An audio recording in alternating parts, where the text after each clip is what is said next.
And on the Daily Wrap tonight, 10 people now confirmed dead and more than a dozen missing after devastating floods pound Texas and Oklahoma. Is global warming to blame? 29 people shot, 9 people killed in Baltimore this past weekend has some wondering if the mayor has lost control of the city. Plus, the New York Department of Motor Vehicles has banned pro-life vanity license plates. Wait till you hear why. We've got all that, plus potluck, yay or nay. This is the Daily Wrap, live from New York City.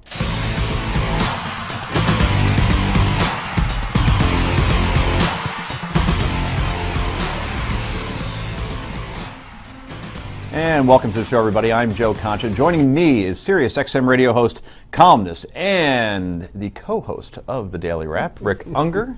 Looking well. Feeling good.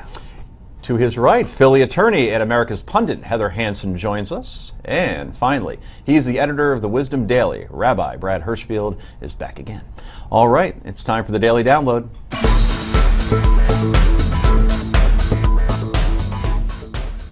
And we begin with historic flooding in Texas and Oklahoma. At least 10 people are dead after several days of epic rainfall and flash floods, and that death toll could rise sharply. The Hays County officials say they're still trying to locate more than 40 people. Today, President Obama reached out to Texas Governor Greg Abbott, who declared a state of emergency in 37 counties. Our thoughts and prayers are with the families and the communities that have been affected by some of these devastating, record-breaking floods. I assured Governor Abbott that he could count on the help of the federal government. And until a few months ago, Texas and neighboring states had been in the throes of a drought. The climate change crowd says going from one extreme to another is a classic sign of climate change. Are they right? We're joined now by meteorologist Joe Bastardi, chief forecaster for Weather Bell Analytics, and former chief long-range forecaster for AccuWeather. So, Joe, is this cycle of drought and floods a sign of climate change? No, it's a sign that these people are, as I just wrote on the Patriot Post, disaster du jour. They just move like a swarm of locusts from one place to another, knowing full well that in any given place on the planet there's going to be something extreme going on, even though 99.9% of the planet, nothing extreme is going on. The weather is relatively tranquil. What incenses me about this is 3 years ago, when they were in the throes of a drought that looked like 1952 through 54, we pointed out the reasons why and said this is going to reverse. This is while these people were yelling that a new perma-drought and dust bowl was developing across Texas. Now they simply flipped the switch to this. Let me remind you folks of something, that after the 52 through 54 drought, the strongest June hurricane ever recorded, Hurricane Audrey, hit the southeast coast of Texas in June that year in 1957. So the turnarounds, these turnarounds you see have certainly happened before, and they will happen again. And it's cyclical, and it's part of what makes nature nature. Joe, that certainly is a minority opinion, or at least a growing minority opinion, as we're seeing, at least in the media anyway. Because people aren't bothering to look at what happened before. History began 10 minutes ago with a lot of these people. You take what the president said about Nigeria. Nigeria's rainfall has been way above normal. He's blaming drought for the rise of Boko Haram, and yet their rainfall the last 20 years has been way above normal. If he had blamed heavy rains for crop failures, that would have been more accurate there. Joe, why do you think so many scientists seem to disagree? And you're making very pragmatic points in terms of just looking back at history, and this could just be another cyclical event. Why do you think that the conversation has gone in such a direction where climate change is blamed after every sort of storm or event like this? Because a lot of these people don't have real world experience in forecasting, where you have to actually make a forecast to verify to be paid. So consequently, guys like me, I'm 60 years old, my partner Joe DeLeo is in his upper 60s, we have studied and researched all the patterns of the past to give us an up on what's going on now. So when someone drops the 52 through 54 drought in my lap, like we had 2010, 2012, you hook the same Pacific temperatures up there and you see the same thing go on again, and then watch the reversal. You say, okay, that's what to look for, and that's what you see going on. I wrote an article last year in the Patriot Post called Mud in the Eye of the Perma-Drought, saying that this pattern in Texas was turning around, and you're actually going to see California, even even though they're not going to get out of it, they're going to see enhanced rainfall this upcoming winter because of the cyclical nature of the overall pattern. Joe, do you think the Earth is warming in any capacity, or do you think that's... Yeah, it's definitely warmed over the last 100 to 200 years. But you have to ask yourself, does the increase of one molecule of CO2 out of every 10,000 molecules of air over a 100-year period, is that now the climate control knob over the sun, the oceans, stochastic events, the design of this system,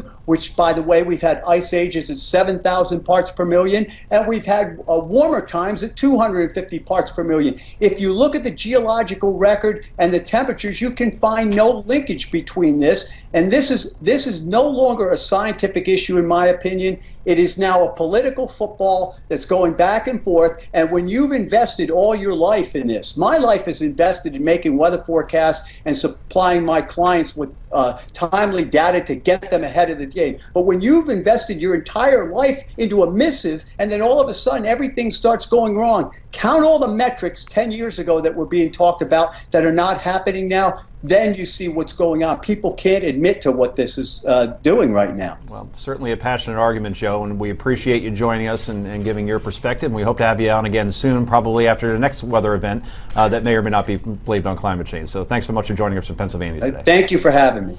So climate change was on the mind of President Obama last week when he gave the commencement address at the Coast Guard Academy. Climate change constitutes a serious threat to global security, an immediate risk to our national security.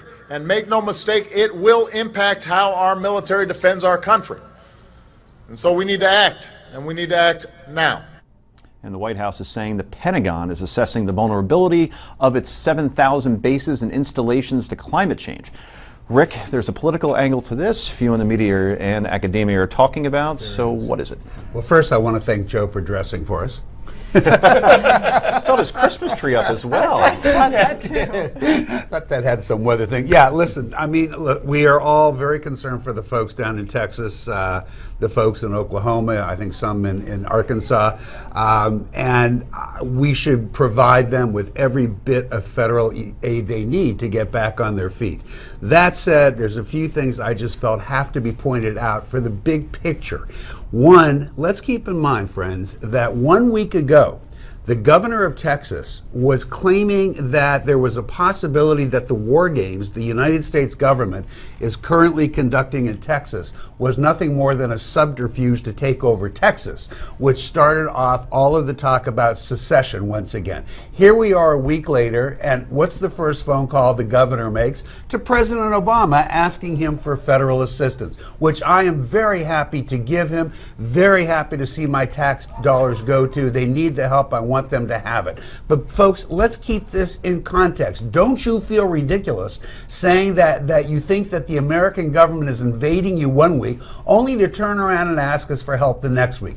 Another point that has to be made. When my home city of New York City suffered in the same way from a natural disaster, Superstorm Sandy, the two senators from the great state of Texas vehemently opposed the aid coming from the federal government, wanted some changes made. Even after those changes were made, they still voted against it. Gentlemen, it's really nice to run for president. It's really nice to take these ideological points of view, but you sure better stay consistent. To not want to help my city out when we need it, when I'm willing to help yours, and then to turn around and ask the federal government to help yours, that makes you one giant hypocrite. Wouldn't you be for secession of Texas because of all the electoral votes that would go away from the Republican nominee? I am for the secession of any state who doesn't want to be with us. I don't know why we care. Let's Anybody. get Brad in. You want to go? Well, go. I think it's actually related to what you said. It has to do with public trust. And I think whether it's Joe Bastardi or the president making claims about immediate threat, which is patently ridiculous,